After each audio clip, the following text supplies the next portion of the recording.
kita coba untuk mendalami kisah-kisah atau cerita dan sejarah dari kehidupan orang yang paling mulia, yang paling agung, yang rasa-rasanya gak ada yang lebih pantas untuk kita pelajari kehidupannya dan kita kenal sosoknya daripada Muhammad Rasulullah SAW. Sampai targetnya apa? Sampai kita bisa mengenal Nabi lebih daripada kita mengenal keluarga kita. Itu baru kita disebut dengan orang yang mencintai Nabi. Jadi kalau kita bilang mencintai Nabi tapi kita gak terlalu kenal Nabi, cuman tahu namanya dan tahu sepenggal dua penggal kisah yang gak terlalu jelas tentang beliau, kayaknya ucapan kita itu belum terbukti. Karena orang yang mengenal seseorang baru disebut mengenal kalau dia tahu betul tentang cerita orang itu. Misalnya kita mengatakan saya kenal fulan, saya sahabatnya fulan, apalagi sampai mengatakan saya mencintai fulan. Kita nggak mungkin mengatakan itu kalau kita nggak kenal orangnya. Kalau sampai kita mengklaim mengenal Nabi tapi kita nggak tahu apa-apa tentang Nabi kecuali secuil kisah, berarti jangan-jangan kita belum jujur. Nah, harusnya seperti apa kita mengenal Nabi? Kalau seandainya kita mau melihatnya dari angle yang benar, harusnya kita mengenal Nabi lebih daripada kita mengenal keluarga kita. Karena ketika Umar bin Khattab datang kepada Nabi dan mengatakan, "Ya Rasulullah, aku mencintaimu lebih daripada apapun selain diriku," maka Nabi mengatakan, "Belum cukup wahai Umar." Lalu Umar meralatnya mengatakan, "Aku mencintaimu lebih daripada diriku sendiri." Maka kata Nabi, "Al-an ya Umar, sekarang baru cukup wahai Umar." Salah satu pelajaran dalam adegan itu adalah harusnya kita mengenal Nabi bahkan lebih daripada diri kita sendiri. Kita mengenal Nabi lebih daripada keluarga kita. Seperti apa kita mengenal ibu kita, ayah kita, pasangan kita buat yang udah punya pasangan, atau anak-anak kita. Maka kita belajar mengenal Rasulullah SAW lebih daripada mereka semua. Seorang ibu tahu betul karakter anaknya. Seorang ayah tahu betul tentang kebutuhan anak-anaknya. Seorang suami atau istri tahu betul tentang sifat pasangannya. Anak tahu betul apa yang baik untuk orang tuanya, apa yang menyenangkan hati orang tuanya, dan seterusnya. Maka harusnya kita lebih tahu betul tentang Nabi daripada keluarga kita. Ini salah satu goalsnya, sampai kita bisa mengenal Nabi lebih daripada keluarga kita sendiri. Dan ini bukan hanya buat teman-teman di sini, tapi juga buat saya pribadi.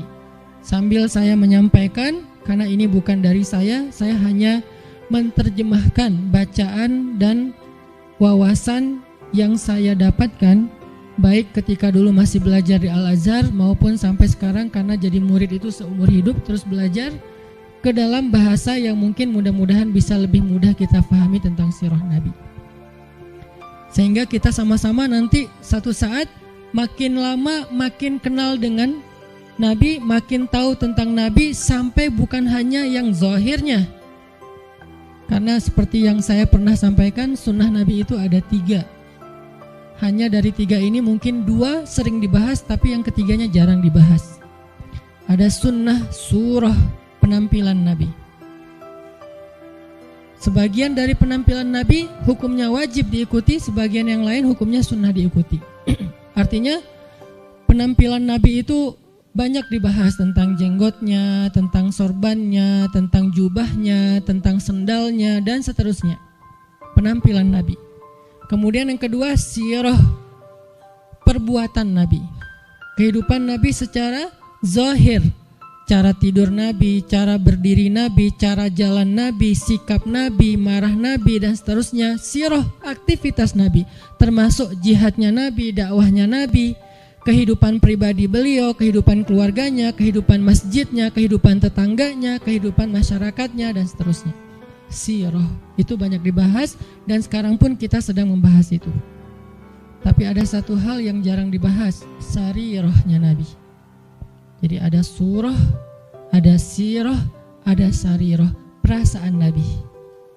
Apa yang membuat Nabi bahagia, apa yang membuat Nabi sedih, Apa yang membuat Nabi berkenan, apa yang membuat Nabi gak suka, apa yang membuat Nabi sakit hati, apa yang membuat Nabi berkesan di dalam hatinya, gimana Nabi memaafkan kesalahan orang lain, gimana Nabi merasa, apa yang membuat Nabi malu, apa yang membuat Nabi marah. Semua itu masuk dalam kategori sarirah. Gimana Nabi orangnya sangat menjaga perasaan, sehingga paling gak suka menyinggung orang lain atau memberatkan orang lain, membebankan orang lain. Itu namanya sarirah. Kita sampai kalau bisa mengenal sarirahnya Nabi, bukan hanya surah dan sirah, tapi sampai sarirah. Karena kalau kita gak belajar sarirah Nabi, kita hanya belajar kulitnya, yaitu yang tampak saja. Jangan-jangan semakin kita mengetahui sunnah Nabi, semakin kita jadi bikin orang gak nyaman, semakin galak, semakin eksklusif. Bahkan jangan-jangan gak sengaja kita semakin merasa paling benar. Padahal Nabi SAW sendiri dengan sarirah beliau adalah orang yang paling menyenangkan. Gimana Nabi jadi orang yang paling menyenangkan? Itu sarirah, bukan sirah, bukan surah. Nabi menyenangkan bukan hanya karena beliau ganteng, itu udah pastilah. Tapi banyak orang ganteng tapi nyebelin ya. Ada orang jahnya kencang di belakang.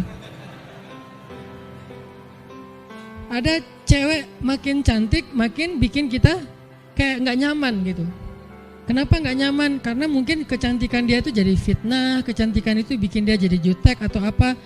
Ada orang secara fisiknya hampir bisa dibilang sempurna, dia fisiknya keren, tapi karena sarirahnya, mentalnya, perasaannya itu nggak humble sama orang lain, akhirnya kita juga nggak nyaman bareng dia. Makanya ada orang punya pasangan, memilih pasangan, walaupun yang tampak duluan itu fisik, tetapi kadang-kadang ada orang yang kayaknya pasangannya biasa banget, tapi dia kayak happy banget sama orang itu. Kenapa? Karena cocok secara karakter. Nah artinya mungkin kita wawasan tentang Nabi itu bagus, surahnya kita mencontohkan Nabi itu hampir sempurna, karena gak ada yang sesempurna Nabi pastinya. Cuman kok gak bisa bikin orang nyaman? Jangan-jangan kita tahu banget surah, belajar banyak sirah, tapi hampir kurang aware tentang sarirahnya Nabi, perasaan Nabi. Ada hadis ketika Nabi menyampaikan hadis itu nyaman didengar. Ketika kita yang ngomongin hadis yang sama kok jadi bikin orang gak suka, jadi bikin orang sedih gitu. Jangan-jangan bukan teks hadisnya. Hadisnya sahih, bahkan mutawatir, Bukhari, Muslim. Tapi hadis yang sahih itu ketika Nabi yang menyampaikan orang nyaman. Ketika kita yang menyampaikan orang malah sedih. Berarti ada sarirah yang kelewat, yang miss, yang kita gak mempackaging, membungkus teks tadi ketika kita menyampaikan kepada orang lain. Nah kita pengen belajar kehidupan Nabi itu bukan hanya yang tampak, tetapi kita pengen mendalami dari sisi-sisi sarirahnya.